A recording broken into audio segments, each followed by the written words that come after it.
Magandang umaga sa inyong lahat guys. Nandito tayo sa ating maliit na negosyo dito sa ating RC Sati dito sa Upper Calarian, Zamboanga City guys. Punta na kayo dito guys para makakain na kayo ng aming masarap na sati dito sa Upper Calarian. Walang iba, ang RC Sati. Lagpas lang ng Barangay Hall mga guys para matikman nyo na ang aming masarap na sati. Maglilinis muna ako dito guys para maihanda na natin ang ating mga barbecue, ang ating masarap na sati. Linisan muna natin ang ating palibot para maganda at presko talaga yung mga barbecue natin at malinis ang ating palibot mga guys, mga ma'am and sir, mga idol.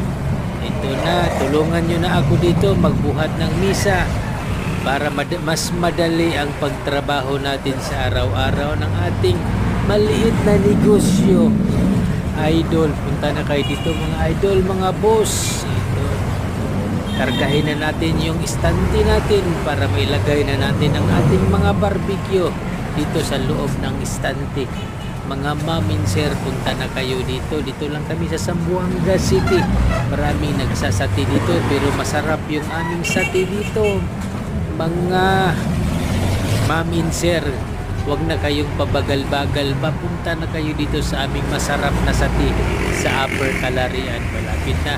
Maglagay na ako ng uling dito sa pugon mga kapatid, mga ma'am and sir, mga busing.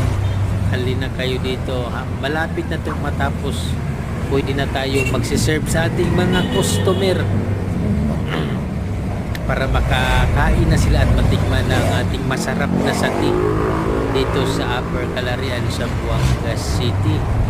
Naglagay na ako ng uling. Nilagyan ko na ng apoy para mailagay na natin ang mga barbecue dito at maihaw na natin mga kapatid, mga ma'am and sir. Huwag na kayong pabagal-bagal, papalapit na itong matapos. Iyarin silang natin itong lahat ng ating mga gamit dito sa loob dahil natapos na tayong maglilinis. Ito na naman yung gagawin natin. Iinitin natin yung sati natin para mainit talaga, kumukulo talaga para pagkain ng ating mga customer.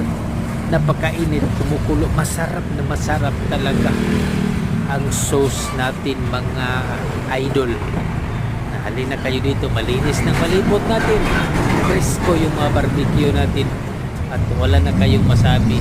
Paki-subscribe na lang ng YouTube channel natin. Maraming salamat sa inyong lahat, ma'am and sir.